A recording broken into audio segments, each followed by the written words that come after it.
The Regional Agreement on Access to Information, Public Participation and Justice in Environmental Matters for Latin America and the Caribbean, ESCAZU, is an international treaty signed by 25 Latin American and Caribbean nations concerning the rights of access to information about the environment, public participation in environmental decision-making, environmental justice, and a healthy and sustainable environment for current and future generations.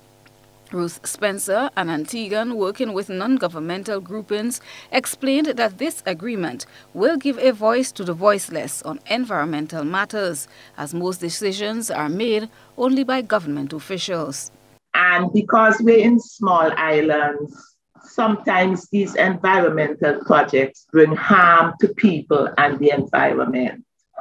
So what we are saying, this agreement gives us that right to a clean, healthy, sustainable environment.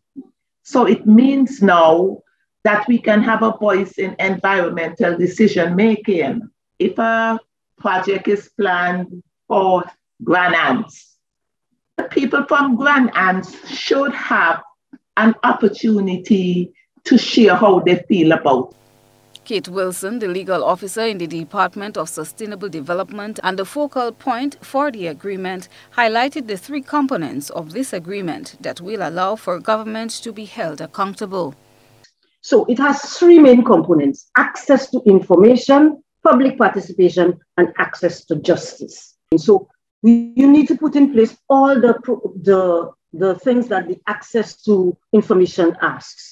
Then the middle part of the middle component of the agreement is public participation. It speaks to involving the public at every stage of the process. Wilson explained that Grenada has not yet ratified this agreement, and so they are in Grenada to meet with stakeholders.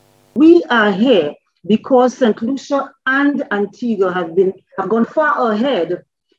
We were asked to assist. So we are here to mobilize, to educate, to sensitize. So we are meeting with a number of stakeholders to explain why it is important for Grenada to ratify this agreement. And if Grenada ratifies, what it does is that it opens up a door to for funding, so that you can get structural funding from donors, from people, because they'll recognize, because it's not Grenada on its own. You remember when we go out there and negotiate, if you go and negotiate on your own, St. Lucia go on its own, Grenada on its own, who's going to take us on?